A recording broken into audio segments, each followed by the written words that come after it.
All right, welcome everybody to the call today, and we're going to be talking about business owners and using infinite banking. I'm Daryl Ellis, and going to be walking you through a case study that I really enjoyed actually putting together.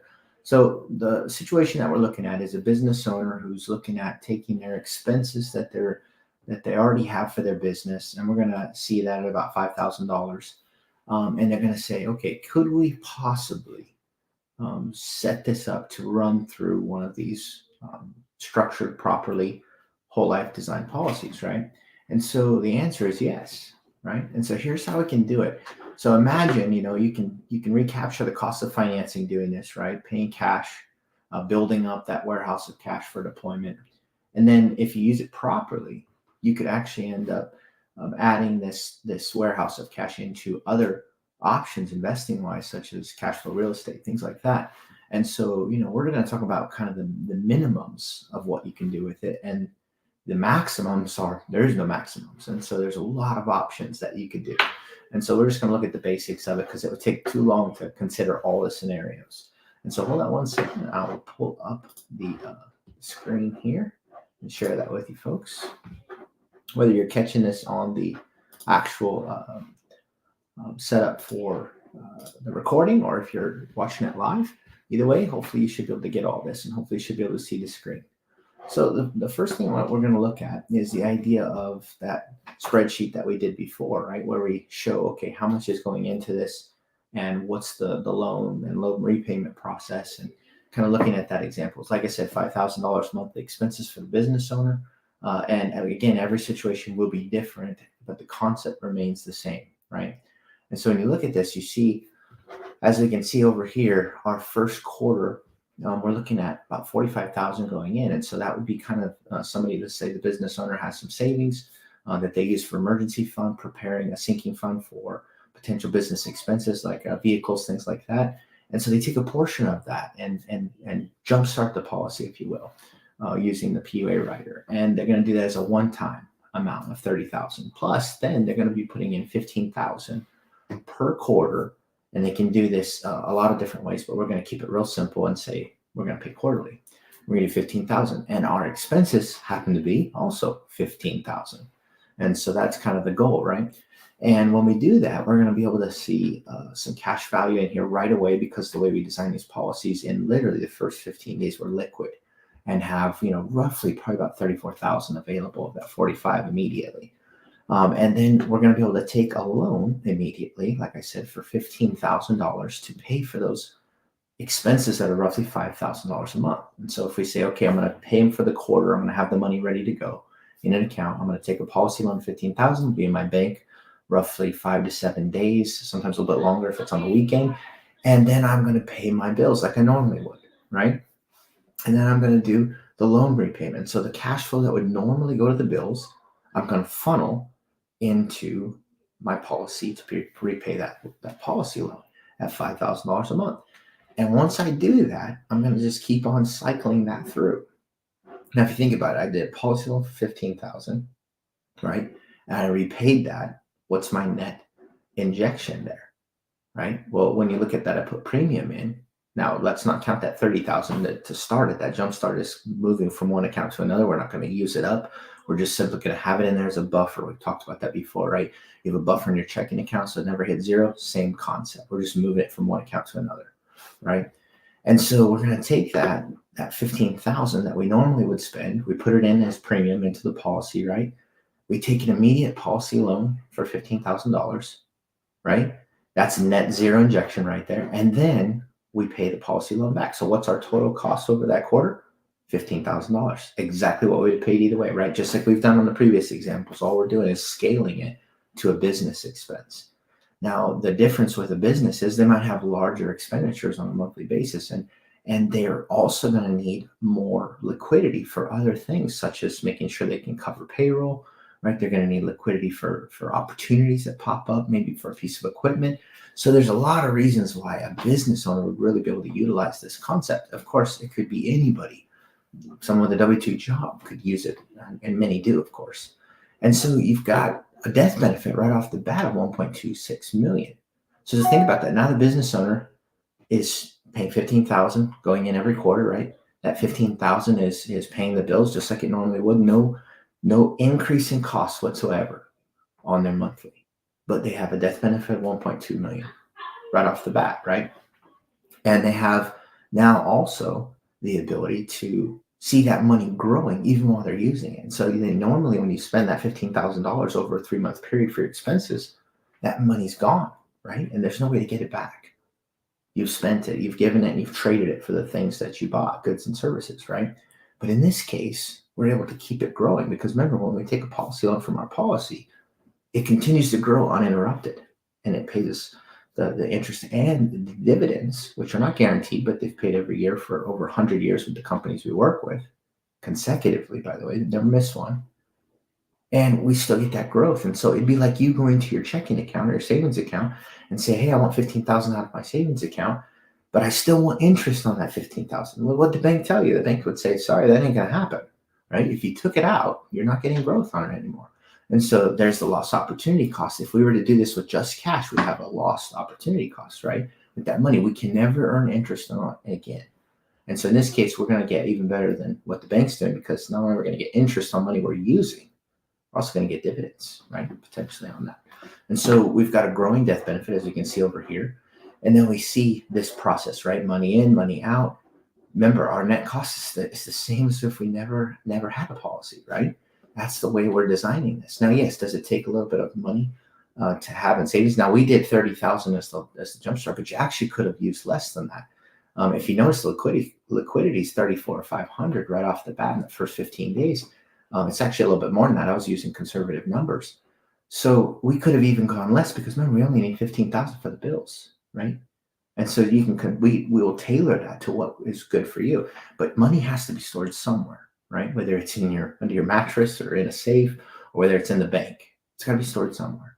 And so what we're trying to show you is why not put it here, because this is not only safe, not only does it have a consistent growth that's guaranteed contractually, plus the potential for dividends, right, which have a great track record, obviously, as we've talked about.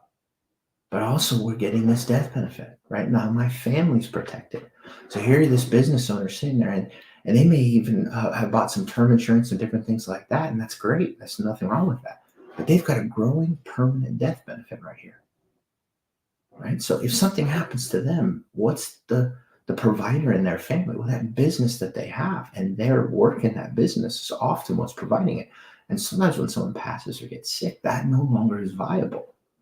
What happens to your family? They've got bills, they've got all that stuff to take care of, right? This is just a death benefit of 1.2 million just on this one concept alone. Like I said, I have 3 of these policies, and many folks have 20, 30 of these policies, depending on what they're doing with them.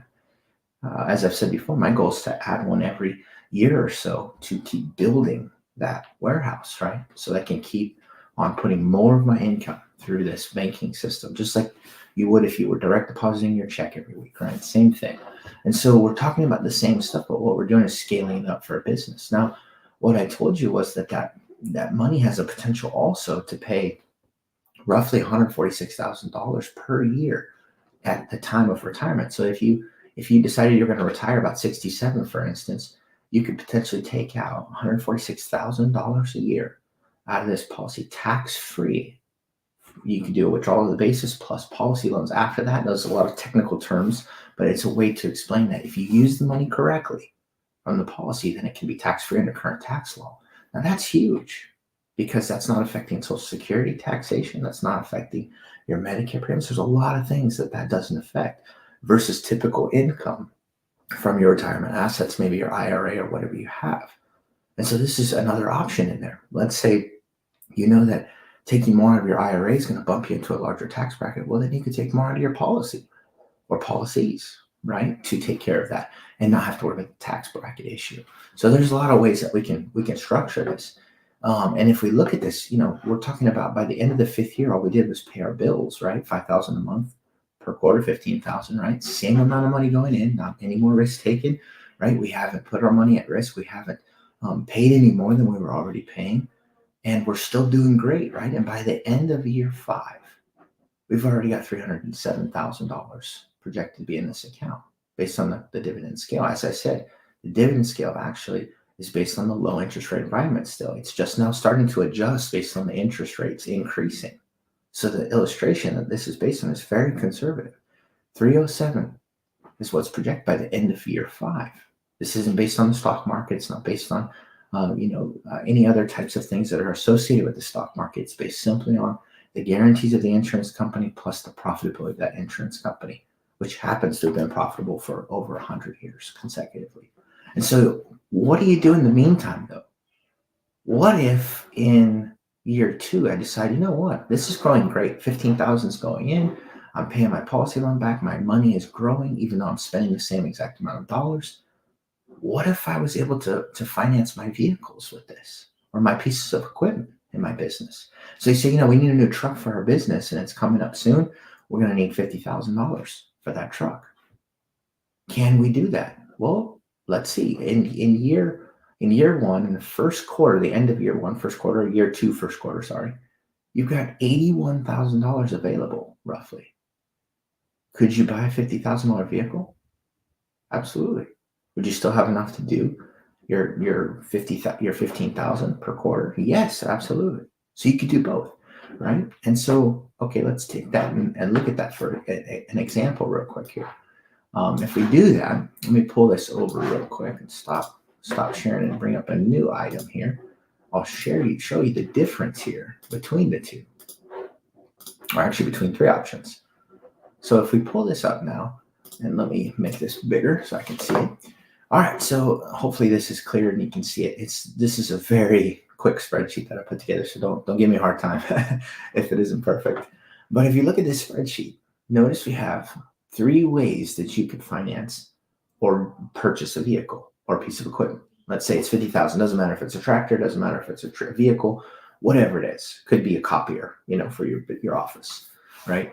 You could get a loan from the bank. That's the first option, right? It's probably the most common, and the argument for it is fair. If I take it instead of using my capital, I do a loan and I pay an interest rate to the bank. Then I can take a portion of that 50,000 and put it towards an interest-bearing account or an investment of some sort, right? So there's a good argument for it if that's the only option there is versus paying cash, but it's not. And so what is it? I'm going to have an interest cost, right? I'm going to have a payment every month. Now, here's the thing. That payment has to be paid. If I don't pay that payment, they repo the truck, right? Or the piece of equipment. And so I have a cost there monthly that I have to make. Otherwise, it's going to affect my business, right? And I've got an interest amount that I'm going to pay, roughly $8,600, or $87 just about, over a 5-year loan period. And that's at about 5.5%, 6.5%, I'm sorry. And so at the end of that 5 years, I have $0 left, but you have the resale value of the vehicle, right? And that's a pretty typical setup. And people most of the time will roll these in. So next year, we'll go ahead and do another one, or no, I'm sorry, not next year, after 5 years, we'll go ahead and turn the vehicle in, do a trade-in on it, and then get another vehicle. Some folks will try and just use the vehicle as long as it'll go and then finally get another loan when they need it. That's an option. But we have an interest cost here. And at the end of the 5 years, we have $0 that we had put into this, right? That $978 went to the bank and it's gone for good each month. Okay, we could pay cash, right? If we pay cash, which, a lot of people say cash is the best way to do it, right? Well, yes, there's good benefits too, because you have less issues with going into debt and problems with interest payments and things like that. They can't repo it if you pay cash for it, right? So there's benefits to that. But what's the lost opportunity cost of using that cash? I take $50,000 out of my savings account. What's the lost growth of that money? Well, over 5 years, it's about $10,000. So think about that. We lost $10,000 because we paid cash. Now, if you took that over 30 years, and all this is at a very conservative interest rate of around 5%. And so you take that out, 10,682, and that's the loss over 5 years. But let's take it out over 30 years. We're looking at more like 112,169. So at the end, you have the resale value of the vehicle or the equipment. And maybe if you discipline yourself to say, hey, I spent $50,000, I have to make sure I put that money back into my savings account. I might have the money to have for the next purchase, right? But I have to be disciplined to do that. I have to have a plan to do that. And also, what's my interest growth in the very beginning of that? It's going to be slowly starting to grow because I've got to funnel that money back in, right? And so we have, it's a good option in some ways, but there's a major opportunity cost with this method, right? So next, we've got the banking policy method, right? So we've got a banking policy. We have $50,000 that we're going to take a policy loan from our banking policy, and we're going to repay that policy loan just like this. Now, honestly, if we do this correct, we should be actually paying more. We'd pay ourselves more than what we were going to pay to the loan company, to the bank. But I just use it as an example for this one, the same exact payment, right? $978.31 a month. The interest paid on this on the policy loan is actually a little bit less because of the way that they calculate interest on a policy loan versus a typical auto loan. And so it'd be more like about 58. And the way that the interest is calculated on a policy loan is kind of interesting. It's basically calculated daily. It's an annual interest rate, then it's dealt with on a daily basis. So if you're paying it off faster, you see less interest volume. And so it might be a 5% loan or 5.5% loan, policy loan, but you actually end up paying your effective interest is actually less because of how you pay it off. When you have a system like this where you're paying it off every single month, it goes down much quicker. And so you actually end up paying less interest. And so I actually ran that scenario with the insurance company, showing me what the actual loan interest on the policy loan would be. And so now I've got, though, remember that 50,000, I did a policy loan. I paid cash for the vehicle because remember, a policy loan, money goes right into my bank account, 5 to 7 days. I now have that money. I go down, I negotiate with cash. I walk away with the vehicle, with the title. I'm the only owner, right? But my money in my policy, that 50,000, never stopped growing, even while I used it. And because I had a plan to save and a system to not lose growth over that 30 years, I made sure I put that money back. So every policy loan payment, guess what? Yes, I'm paying a portion of interest going to the insurance company, but the majority of it's going where? Back into my policy, refilling it for the next purchase. And I never lost the growth on that 50,000 like I did in the cash scenario.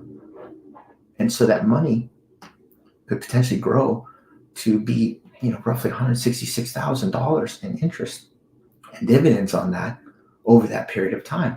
Plus I have the vehicle resale value.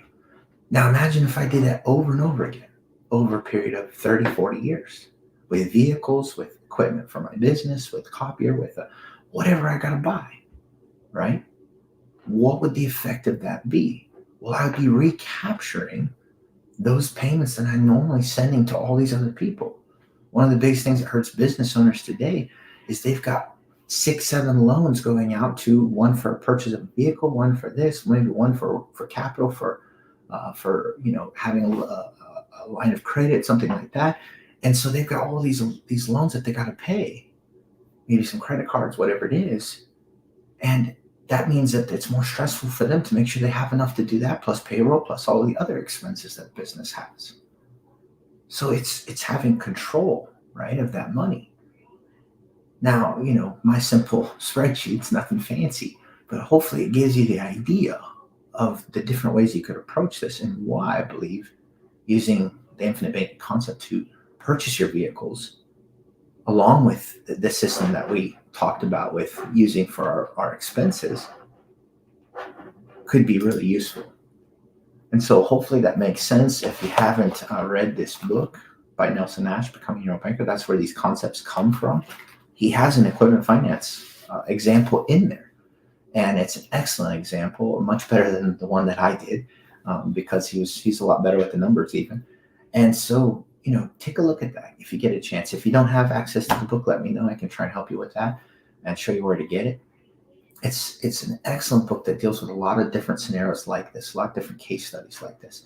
It can be really useful. And so until next time, we'll talk more about how business owners can use these policies and what they can do to supplement their retirement income actually with them. Thank you so much, and talk to you next time.